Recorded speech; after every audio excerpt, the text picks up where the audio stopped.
नमस्कार, हमारी खास पेशकश हेल्थ को कहो हाँ में आपका स्वागत है। हेल्थ को हाँ कहो। सेहत सबसे बड़ी दौलत, सेहत नहीं तो दौलत बेकार, और अगर हेल्थ इंश्योरेंस नहीं तो गाड़ी बचत को गहरी चपत। इसीलिए स्वास्थ्य बीमा अब हर उस इंसान की जरूरत है जो कमा रहा है। जी हां, अगर आपने कमाना शुरू किया है या आप अपने परिवार के कमाने वाले सदस्य हैं तो ना सिर्फ अपना बल्कि अपने डिपेंडेंट्स का हेल्थ इंश्योरेंस तुरंत लें। अगर ले लिया है तब भी ठीक से समझ लें कि आपने सही प्लान चुना है या नहीं। जरूरत हो तो हेल्थ प्लान में बदलाव भी करें। भारत में इंश्योरेंस और खास करके हेल्थ इंश्योरेंस की पहुंच अभी भी बहुत कम है, लेकिन कोरोना काल में हेल्थ इंश्योरेंस सबसे पॉपुलर फाइनेंशियल इंस्ट्रूमेंट बनकर उभरा है। ऐसे में सही जानकारी बेहद जरूरी है। तो चलिए शुरू करते हैं आज की एक खास विशेष चर्चा, जिसमें हमारे साथ शामिल हो रहे हैं सीडीएस अस्पताल के chairman doctor T Rajdev Patro, Rungta securities के हर्षवर्धन रूंगटा और आनंद राठी वेल्थ के डिप्टी सीईओ फिरोज अजीज साहब। आप सभी का बहुत बहुत स्वागत है। तो शुरुआत में डॉक्टर पात्रो आपसे करना चाहता हूं, क्योंकि हेल्थ इंश्योरेंस लेने के बाद, हेल्थ इंश्योरेंस के साथ भी और उसके बिना भी जो व्यक्ति पहुंचता है वो आपके पास आता है, यानी डॉक्टर के पास आता है। कितना अंतर होता है ऐसे दो लोगों में, एक जिसके पास हेल्थ इंश्योरेंस है और दूसरा जो बिना हेल्थ इंश्योरेंस के आया है, मतलब दोनों की स्थिति क्या होती? जी, बहुत ही क्रूशियल सवाल है साहब। अगर कोई हेल्थ इंश्योरेंस के साथ हमारे पास आते हैं तो एक पीस ऑफ माइंड होता है उन्हें, क्योंकि उनकी हेल्थ इंश्योरेंस जब कवर होती है तो उन्हें बहुत सारी चीज़ों की एक्सप्लेनेशन मिली होती है।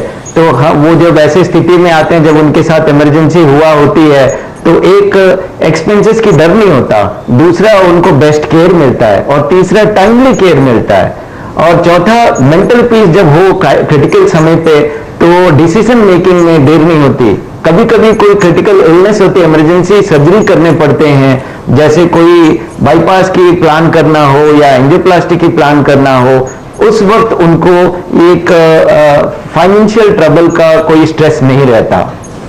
राइट, तो ये है अंतर। अगर आप खुदा ना खास्ता बीमार पड़ जाएं और ये नौबत आ ही जाए कि आपको हॉस्पिटल जाना है, खर्चे आप जानते हैं कितने ज्यादा होते हैं, चाहे छोटे हॉस्पिटल जाएं चाहे बड़े हॉस्पिटल जाएं, लेकिन खर्चे बहुत ज्यादा होते हैं और इन खर्चों के लिए अगर आपके पास हेल्थ इंश्योरेंस नहीं है तो बीमारी आपकी कमर तोड़कर रख देती है।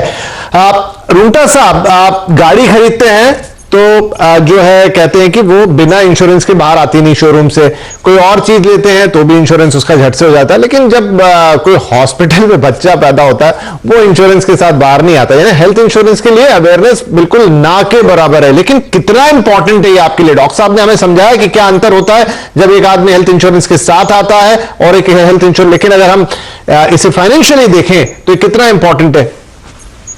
ऑब्वियसली हेल्थ इंश्योरेंस इनफैक्ट बहुत ज्यादा इंपॉर्टेंट प्रोडक्ट है। इनफैक्ट मैं ये कहूंगा कि अगर आपके पास मान लीजिए लिक्विडिटी प्रॉब्लम है, कोई कहते हैं कि हमारी इनकम सफिशिएंट नहीं है, खर्चे काफी हो रहे हैं, तो बचत नहीं होती, तो हम कहते हैं कि बचत नहीं कर सको तो इट्स ओके, स्टिल फाइन, लेकिन इंश्योरेंस आपको पहले लेना होगा। कारण यह है कि आज की तारीख में बीमारियां किसी को बोल के नहीं आ सकती।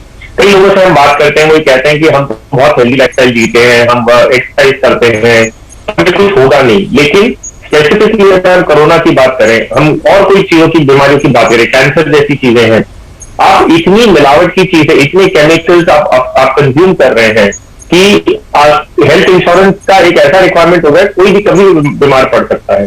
तो अगर आपके बचत के लिए पैसे नहीं बच रहे हैं लेकिन फिर भी आप इंश्योरेंस जरूर लें, क्योंकि अगर आप बचत के हिसाब से भी आपके पैसे नहीं बच रहे हैं तो भगवान ना करे कि अगर कोई हॉस्पिटल में ट्रीटमेंट का खर्चा आ गया तो कहां से भरेंगे।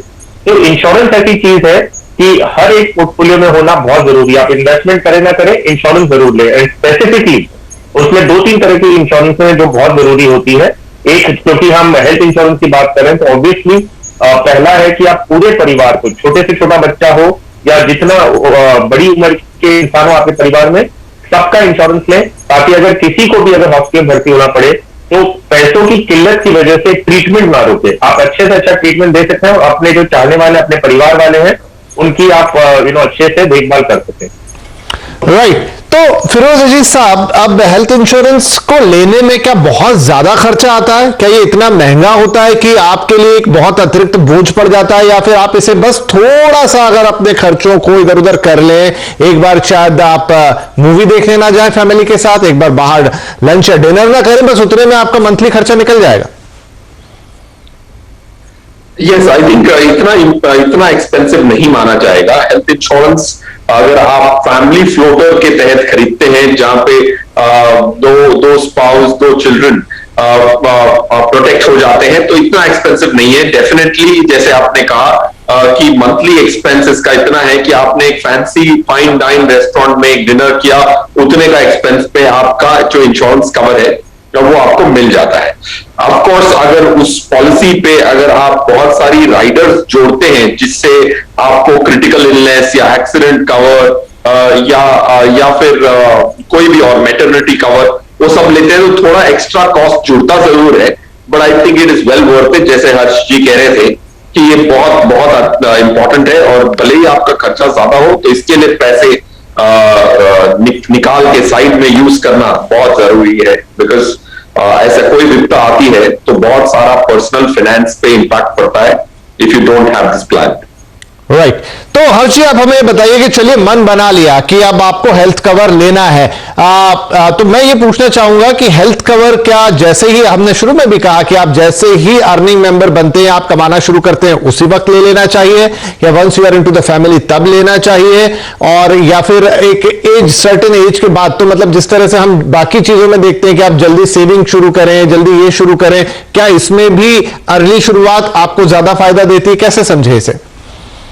विपिन जी, इनफैक्ट हेल्थ इंश्योरेंस को आप अर्निंग मेंबर हो नहीं हो, आप हेल्थ इंश्योरेंस आपको सबके लिए लेना है। इनफैक्ट न्यू बॉर्न लेडीज जो है वो 90 डेज के होने के बाद वो भी एलिजिबल हो जाते हैं कि आप अपनी पॉलिसी में उन्हें कवर करें। तो मेरा सुझाव तो ये रहेगा कि जैसा कोई भी फैमिली में सदस्य आता है, उनका इंश्योरेंस ले लें आप, और उनको अपनी पॉलिसी में इंक्लूड कर लें। क्योंकि बीमारियां, जैसे मैंने कहा, ये हॉस्पिटलाइजेशन सिर्फ बीमारी की इंसान नहीं जाता, इंजरी के लिए भी जाता है, एक्सीडेंट की वजह से भी हो सकती है।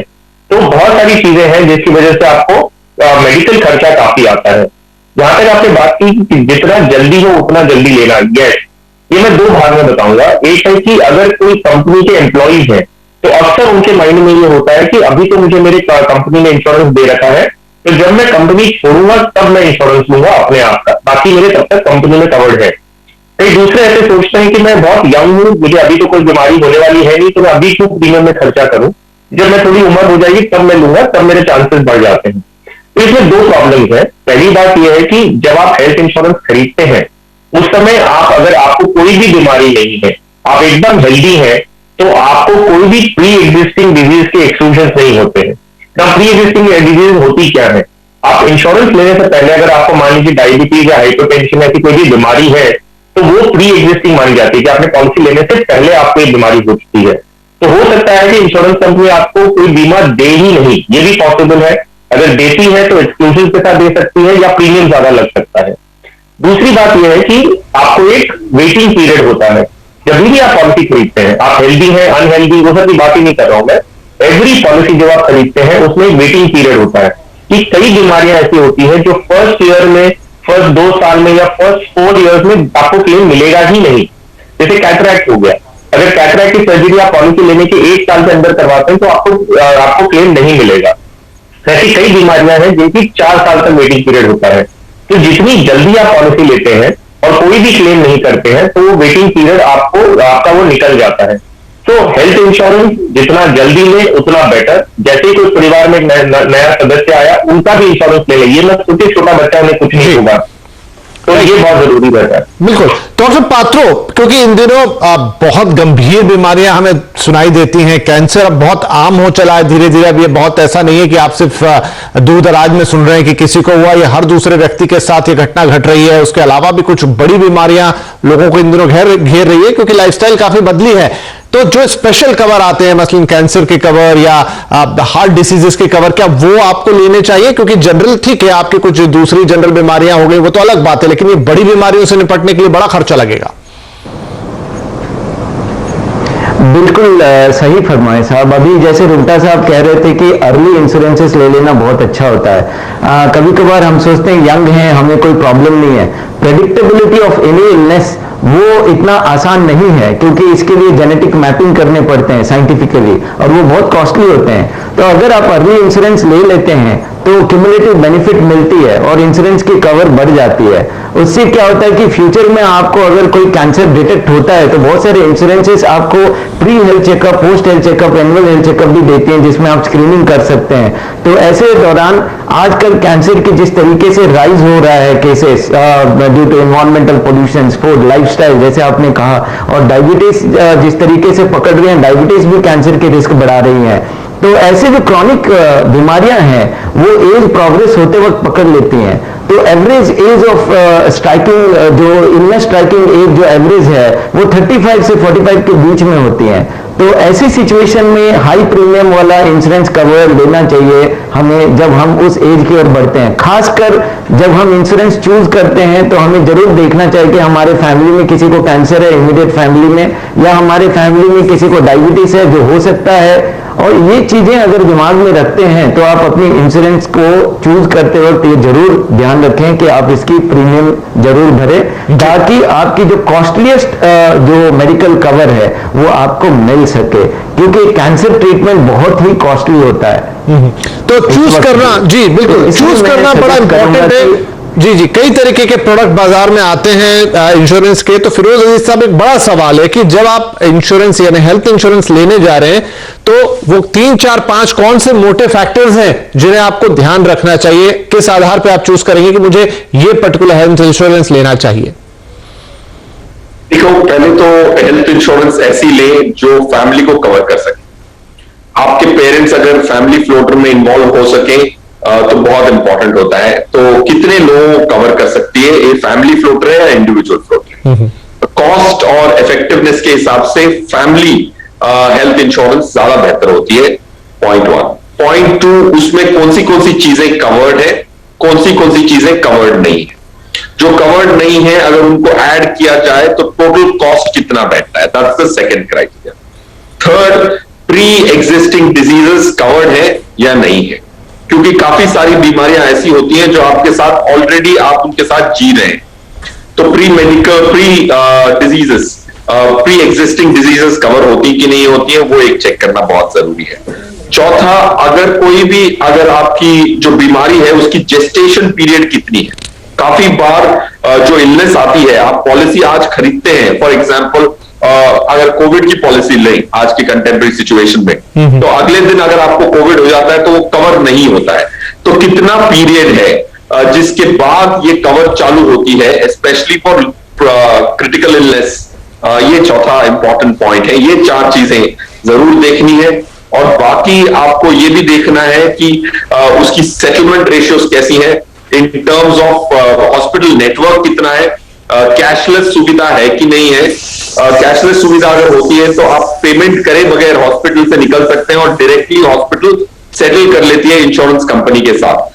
तो ये 5वां फैक्टर होगा। ये 5 फैक्टर्स को अगर मद्देनजर रख के फिर पॉलिसीज को, different policies of different companies को इवैल्यूएट करके फिर आपकी राइट पॉलिसी का चुनाव किया जाए तो I think health insurance will be taken care of. तो रुंटा साहब, आइडियली मान लीजिए एक फैमिली पकड़ू 4 मेंबर वाली, जहां पर माता पिता हैं और 2 बच्चे हैं, कितना कवर लेना चाहिए? 5 लाख, 10 लाख, 15 लाख, किस हिसाब से तय करेंगे? देखिए, मिनिमम आप शायद मेट्रो में रहें या नॉन मेट्रो, टियर 1, टियर 2, ये सब तो अलग अलग बातें हो गई, लेकिन मिनिमम कवर जो मैं कहूंगा एक परिवार को होना चाहिए पर इंडिविजुअल करीबन 5 लाख का तो मिनिमम कवर आज की तारीख में मेरे ख्याल से मस्ट हो गया है। एक इंडिविजुअल, तो 4 आदमी हम कह रहे हैं कि अगर 5-5 लाख की हर इंडिविजुअल ने पॉलिसी ली तो उनका खुद का कवर 5 लाख का होगा। अगर आप फैमिली फ्लोटर देख रहे हैं कि भाई चारों एक ही पॉलिसी में फ्लोटिंग कवर हो उनका, तो मेरे ख्याल से 10 से 15 लाख का मिनिमम आपके पास कवर होना चाहिए। और इसके ऊपर एक सुविधा आ गई है कि आप बेस पॉलिसी जो हम बात कर रहे हैं 5 लाख या 15 लाख फ्लोटर, ऐसा अगर जो हम बात कर रहे हैं, इसके ऊपर एक सुपर टॉप अप पॉलिसीज आ गई है। ये सुपर टॉप अप पॉलिसीज बहुत ही किफायती है और ये ऐसे काम करती है कि आपको मिनिमम एक अमाउंट का खर्चा करना है, वो आप बेस पॉलिसी से ले, अपने एम्प्लॉयर से ले, कहां भी ले ले, कोई फर्क नहीं पड़ता। अगर साल का मान लीजिए 5 लाख के ऊपर का खर्चा हुआ तो ये super top up policy activate हो जाती है। उसमें आप 20 या 50 लाख का कवर लेते हैं तो प्रीमियम इतना ज्यादा नहीं होता है। तो आपका सवाल जो एकदम क्लियर था कि भाई कितना इंश्योरेंस मिनिमम होना चाहिए, कितना अप्रोप्रिएट है, तो मैं कहूंगा कि हर इंडिविजुअल पे मान लीजिए करीबन 5 लाख का कवर तो आप रखें, बिकॉज कॉस्ट ऑफ ट्रीटमेंट आज छोटी छोटी बीमारियों का भी लाखों रुपए में चला जाता है। तो 5 लाख मिनिमम कवर पर इंडिविजुअल और टॉपअप और सुपर टॉपअप अगर मिलाते हैं तो वो करके आप अगर 25 लाख या 50 लाख का इंश्योरेंस लेते हैं तो मेरे ख्याल से वुड बी सेइंग कि एक एडिक्वेट इंश्योरेंस आज की तारीख में हो गया आपका। राइट तो यहां पर रुंगटा साहब ये कह रहे हैं कि बेस पॉलिसी ले लीजिए और उसके ऊपर टॉपअप्स मिलते हैं आपको। आप एक बेसिक कवर लेते हैं और टॉपअप्स आप कम प्रीमियम पर उस पर जोड़ सकते हैं, क्योंकि सच बात है इस वक्त में कितना खर्चा हो जाएगा कहना मुश्किल है। तो चलिए ढेर सारी बातें हेल्थ इंश्योरेंस पे हो गई, एक छोटा सा ब्रेक लेते हैं। लेकिन मौजूदा हालात में हेल्थ इंश्योरेंस कितने काम का है, बीच में एक दो बार बात आई भी कि कोविड के समय भी हेल्थ इंश्योरेंस आए, लेकिन क्या वो आपको तुरंत राहत देंगे, क्या आपको, क्योंकि कोविड कितना लंबा चलेगा हमें नहीं मालूम, कितनी तकलीफ देगा हमें नहीं मालूम, ऐसी पॉलिसीज हैं बाजार में जो तत्काल आपको इससे निदान दिला रही है। ये चर्चा होगी इस छोटे से ब्रेक के बाद।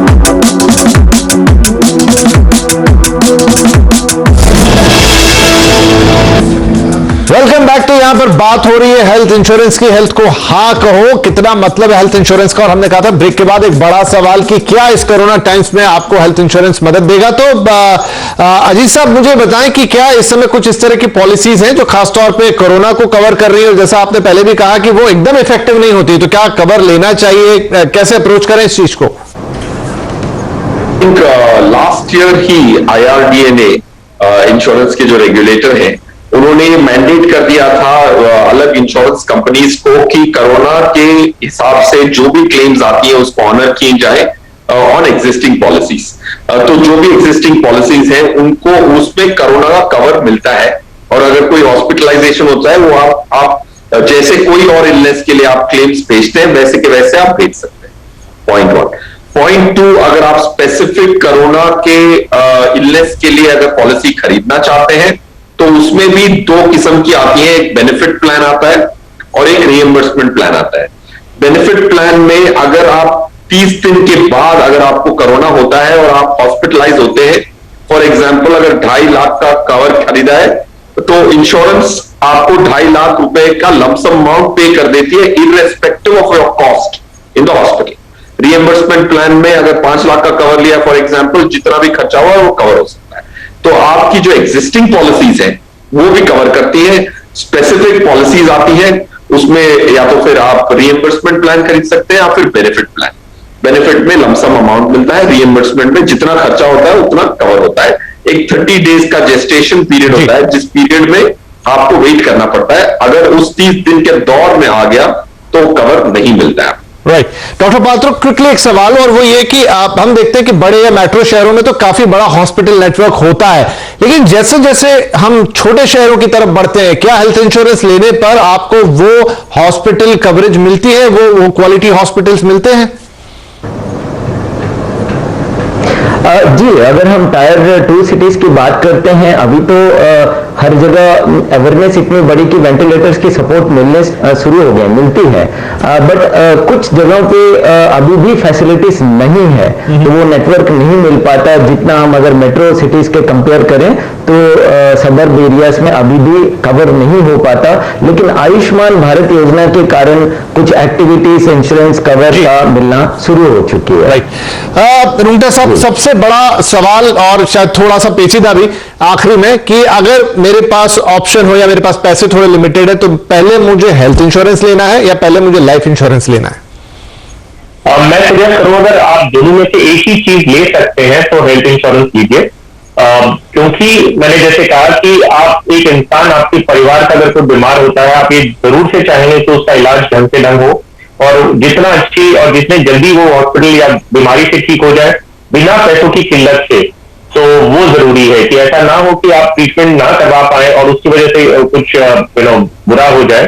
तो आप ये जरूर चाहेंगे कि आपके परिवार के सदस्यों को अच्छा से अच्छा ट्रीटमेंट मिले और वो आपके साथ बने रहे। तो health insurance first, second term life insurance. Right, बिल्कुल। तो ये एक पहल थी सीएनबीसी आवाज की तरफ से, एक हेल्थ इनिशिएटिव था ताकि जागरूक बनाया जा सके लोगों को कि हेल्थ इंश्योरेंस आपके लिए कितने काम की चीज है। जैसा मैंने शुरू में भी कहा कि आपके महीने के एक आउटिंग के या एक फिल्म देखने के बराबर आपकी महीने की उसकी जो किस्त है, अगर आप बांटे 12 महीने में तो आती है, लेकिन उतने में आप और आपकी पूरी फैमिली किसी बड़े अनजाने खर्चे से, जो कि स्वास्थ्य पे हो सकता है, आपकी सेहत के साथ हो सकता है, उससे बच जाते हैं। तो आई होप कि आज हम इसके बारे में आपको एक हद तक बड़ी जानकारी दे पाए होंगे और आपको अपना डिसीजन लेने में बहुत मदद मिलेगी। आप सभी महानुभावों का इस कार्यक्रम में शामिल होने के लिए बहुत शुक्रिया। नमस्कार।